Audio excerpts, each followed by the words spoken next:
সাংবাদিক ভাই বোনেরা নাই, কেউ আছে নাই না? ভাই বোনেরা আসসালামু আলাইকুম। আজকে আপনার কিছুক্ষণ আগেই দেখলেন যে আমরা এখানে একটা বোট ওয়ার্কশপের উদ্বোধন করা হলো। এই অঞ্চলে কিন্তু এইটি মনে হয় প্রথম।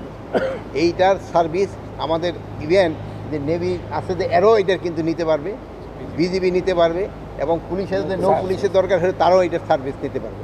এই জন্য এইটা আপনারা যে এই ভাই বলতেছিল যে আমি মংলার বাসিন্দা, আপনারাও নাকি আপনাদের জন্য কিন্তু এটা একটা বড় পাওয়া।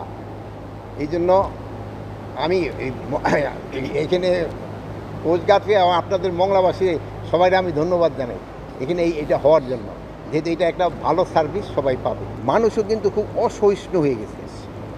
মানে আগে যেমন আমাদের একজনের প্রতি একটা মায়া, এখন দেখা যায় যে ছেলে দিয়ে বাপের খুন করে বসে। মানে এইটা একটা বড় সমস্যা হলো মাদকাসক্ত, কিন্তু আমাকে এই মাদক থেকে দেশটাকে মুক্ত করতে হবে। এই জন্য আমি আপনাদের সবারই সহযোগিতা চাই। আপনারা দেখবেন গ্রামে গঞ্জে মাদক ঢুকে গেছে, এটা থেকে আমরা কীভাবে পরিত্রাণ পাবো, এই জন্য আপনাদের সহযোগিতা দরকার। এই মাদক এবং আরেকটা হলো এই আমাদের দুর্নীতি, এই দুইটা যদি কমানো যায় দেশটা অনেক আগে যাবে। এই দুর্নীতিটা যদি কমানো যায় না, দেশটা অনেক আগে যায়। আপনারা ভালো থাকেন, দোয়া করি।